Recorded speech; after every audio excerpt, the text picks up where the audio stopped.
It's about time for practice. I should get my bag ready. Change of clothes, speed coach, heart rate strap, big water bottle, big sock for big water bottle, sunglasses, hat, headband. Huh, looks a little windy out. Should probably add some more layers. Under Armour, leggings, splash jacket, hoodie, sunscreen, chamois. If I can't row, I should probably be prepped for an on-land workout too. Extra sneakers, headphones, charger, lifting shoes, laptop, glasses, tank top and shorts, safety first. Something doesn't look right here. Ah, that's better. All this stuff back. Safety first, stretching band, roller, yoga mat, Theragun, towels, toiletries, this, couple more of these, this, these, this, these. Perfect. Now I'm ready for practice. Here we go.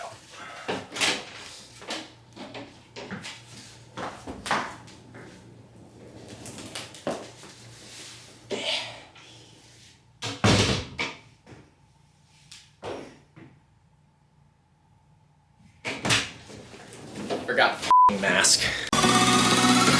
Attention.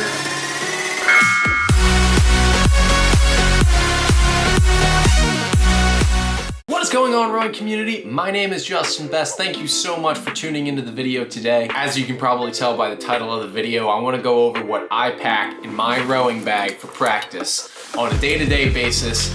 I usually like to lay out my stuff the night before or pack my bag the night before. So if I do have a morning session, I can just grab and go. I know exactly where everything is and I can be out the door really quickly. I like to think that the way to a really good practice is proper preparation before practice even starts. So without further ado, let's get right into what I pack in my rowing bag. The first thing that I am always sure to pack is my water bottle. This is a huge 48-ounce water bottle from REI. It's BPA free. I don't even know what that means. No one knows what it means, but it's provocative. I absolutely love it because it can contain 48 ounces of fluids. Like I said in my previous video, I might just drop a Noon tablet in it before I head down to the boathouse, but this thing is awesome. It keeps me hydrated throughout the entire practice. There's been very few sessions where I have gone through this completely and still wanted more water. Usually in that case, it would be super hot or humid out. I am sure to pack a big sock to put around the big water bottle. So this helps the hull of the boat. So instead of it rolling up and down, it protects the carbon fiber in the footwell of the boat. Coaches really like having a sock or some form of rubber to prevent it from sliding. You win a lot of brownie points when you have hulls that aren't scratched up from all the water bottles clanging up and down. The next thing that I'm sure to always throw into my bag is a speed coach with a rigger strap on it. Having a speed coach is super helpful if you're in small boats without a coxswain. It's also just good to have something to look at. In rowing, it's tough to conduct workouts sometimes if it's based on time or distance, if you don't really have any indicators anywhere on your body of water that you're rowing on. The speed coach essentially gives you the same data that you would see on an erg, so you can set it up for time, meters, you can check your speeds, so split, and then you can also see your strokes per minute. I have the NK speed coach with the data pack on it. This is such a really helpful tool because you can run workouts effectively, but you can also do data analysis. You can connect it with your phone for Bluetooth and do a big data transfer. I make sure I have the rigger strap just in case the boat that I am rowing doesn't have a mount for the speed coach. Or you see someone that you know and they ask you how you are, and you just have to say that you're fine when you're not really fine, but you just can't get into it because they would never understand. I'm always sure to keep the NK flotation foam at the end of the strap, so in the event that it does fall in the water, it will float to the top. But super helpful. You can run workouts, see, like that. If you want me to make a video explaining all the features of this NK Speed Coach, I've been using it for a couple months now, and I really think that I've mastered. Now I am the master. Let me know in the comments below. So the next two things I pack together, I always make sure my heart rate monitor watch and my heart rate strap. This is the Polar Ignite. It's a GPS heart rate watch that can connect via Bluetooth to the heart rate strap, which is the Polar H10. I've had this for a little over a year now at this point, and I've had this for just under a year. I'm always sure to pack these just so that when I do the workout, I can record it. The watch itself records the GPS data of any session on the water. It also records your general heart rate, your average, your max, and it puts together a really helpful graph. Look at this graph.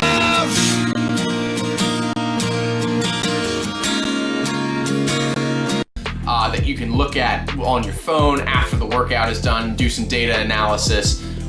It can also help you track your load that you're under. So if you are consistently overworking, it will kind of give you a warning, say, hey, you might be overtraining, you might experience some small injuries. It's just super helpful to have a heart rate monitor. You can do heart rate training zones and then also track the bigger picture, and that's why I always pack it. The next item that I always am sure to pack in my bag is sunglasses. The sunglasses that I use are the Oakley Radar EVs. It doesn't matter so much about the cost. Oakleys are kind of expensive. It's always good to have a pair of sunglasses when you're out on the water, especially if it's sunny. The amount of glare that you can get off the water can actually do a lot of long-term damage if you aren't protecting your eyes. You don't need a super expensive pair. I personally didn't have an expensive pair of sunglasses until I was a junior in college. I like these a lot. They sit very, very light on my face, and sometimes I will just kind of zone out and not even realize that they're on my face. That is why I always pack a pair of sunglasses. So the next thing that I'm always sure to pack is a snack. I like bars of any kind. This is just a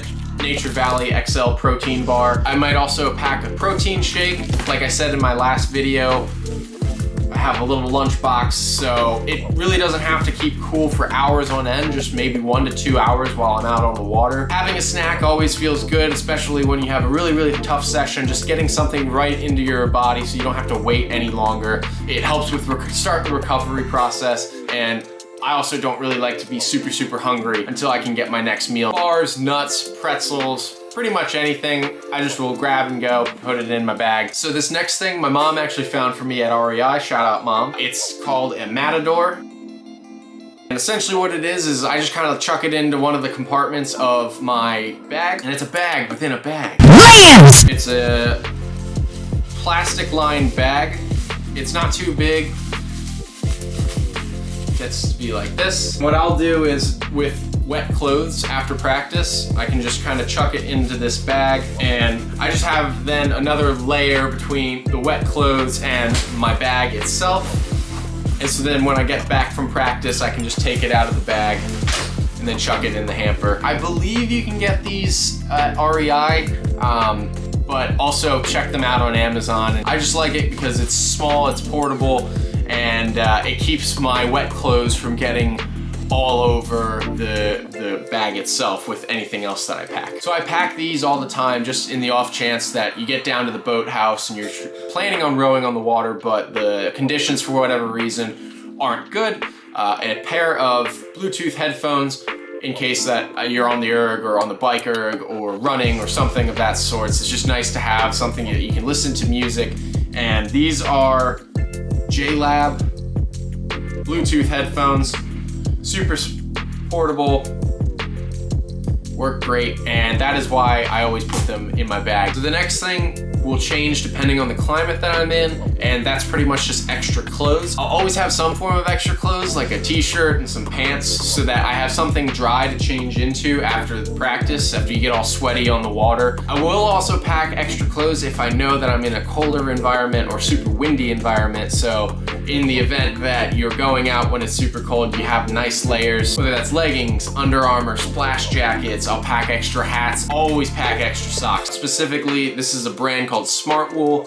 These socks are super, super warm, but they're not super chunky and heavy like conventional wool socks. Now this last one kind of depends on the location that I'm going to go row at. If it's at a venue that I know doesn't have a lot of foam rollers and there'll be high demands or no foam rollers at all, I will pack my own foam roller. This is a Trigger Point foam roller. You can pick it up on Amazon or you go to any sporting goods store. It's got a nice, very, very firm plastic lining, but it's also got a nice foam on the outside. I like rolling out before and after practice, and that's why I am sure if I know that there isn't gonna be one available, I pack my own. And that's it. That's all I pack in my bag when I go to rowing practice or training session. Let me know what you pack in your training bag in the comments down below. Again, thank you so much for tuning into the video. Please feel free to subscribe, turn on the post notifications, and leave a like. With that, I will see you in the next video.